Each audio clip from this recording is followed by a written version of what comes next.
Penyidik KPK telah menahan mantan Menteri Pertanian Syahrul Yassin Limpo setelah sebelumnya dijemput paksa di sebuah apartemen di kawasan Kebayoran Baru, Jakarta Selatan pada Kamis 12 Oktober 2023 malam.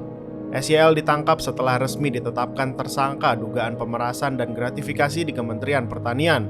Penangkapan SYL tersebut dianggap terburu-buru oleh beberapa pihak, termasuk Partai Nasdem dan Partai Kesejahteraan Sosial atau PKS. Hal ini disebabkan karena sebelumnya SYL telah menyatakan kesiapannya untuk diperiksa pada hari ini, Jumat 13 Oktober.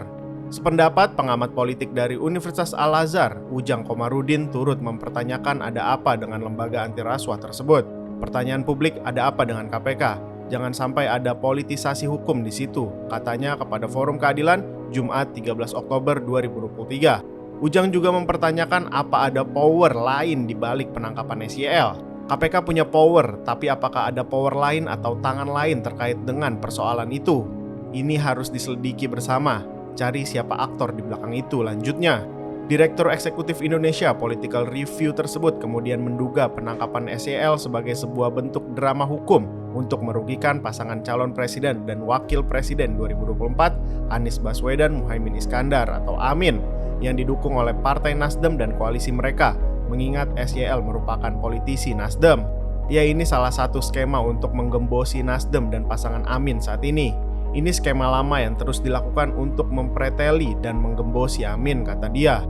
Lebih lanjut, Ujang berharap KPK bekerja secara profesional, independen, dan bersih sesuai dengan peraturan perundang-undangan. Sementara itu, KPK sendiri menegaskan bahwa pihaknya bukan menjemput paksa SYL, namun menangkap. Perlu koreksi ya, ini bukan jemput paksa. Ini sebagai surat perintahnya adalah surat perintah penangkapan. Kalau jemput paksa kan secara KUHP kan di sana bila dipanggil dan mangkir tanpa alasan itu sebutannya jemput paksa. Tapi kalau penangkapan itu terhadap tersangka kemudian diduga keras melakukan tindak pidana atas dugaan yang kuat, harus didasari bukti permulaan yang cukup, hanya itu alasan penangkapan itu. Jelas Kepala Bagian Pemberitaan KPK Ali Fikri dalam sebuah stasiun televisi. Artinya begini, kalau secara teknis kalau seseorang sudah ditetapkan tersangka hari ini dan langsung dilakukan penangkapan itu boleh-boleh saja, sah-sah saja, sepanjang ada surat penangkapannya. Kemudian diberitahukan kepada yang bersangkutan ketika menangkap itu boleh saja, sambung Ali. Ali menegaskan KPK dalam perkara ini sudah memberikan ruang dan tempat kepada SYL untuk hadir ke KPK, baik sebagai saksi maupun tersangka. Namun SYL tak kunjung datang sehingga akhirnya dilakukan analisis. Tetapi kemudian kami memiliki analisis sendiri yang berasal dari ketentuan undang-undang yang menjadi basis dasarnya. Misalnya ada dugaan kabur, karena dari track recordnya jelas ya, dari waktu dinas keluar negeri pun keberadaannya sempat menjadi simpang siur. Bahkan wakil menteri pun tidak tahu. Ini kan lucu. Kedua, terkait hilangnya bukti. Kami memiliki fakta bahwa beberapa bukti sudah banyak dihancurkan, beber Ali. Penjemputan paksa atau istilahnya dalam KUHP sendiri adalah dihadirkan dengan paksa, merupakan penjemputan paksa yang dilakukan setelah pemanggilan yang dilakukan sebanyak 2 kali, namun tidak dipenuhi. Pasal 112 ayat 2 KUHP menjelaskan, orang yang dipanggil wajib datang kepada penyidik dan jika ia tidak datang, maka penyidik memanggil sekali lagi dengan perintah kepada petugas untuk membawa kepadanya. Jika orang yang bersangkutan tidak memenuhi panggilan sebanyak 2 kali, akan dijemput secara paksa. Penjemputan paksa seseorang harus dimulai dengan bukti awal yang cukup untuk menegaskan bahwa orang tersebut terlibat dalam tindak pidana. Bukti awal ini minimal harus memenuhi 2 alat bukti yang sah. Proses penjemputan paksa atau pemeriksaan dengan paksa berbeda dengan penahanan.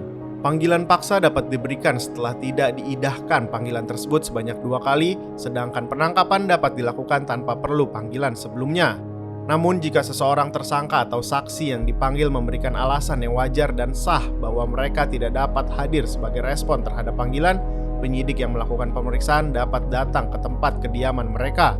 Terkait pelaksanaan tugas penangkapan, hal ini diatur dalam KUHP, di mana penangkapan dilakukan dengan menunjukkan surat perintah tugas penangkapan, dan tersangka memiliki hak untuk menerima salinan surat tersebut.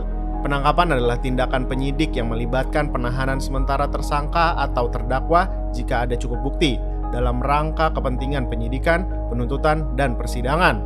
Penjemputan paksa tidak memiliki pengaruh atau kaitan dengan hukuman yang diberikan. Sementara dalam penangkapan, hukuman mungkin diberlakukan.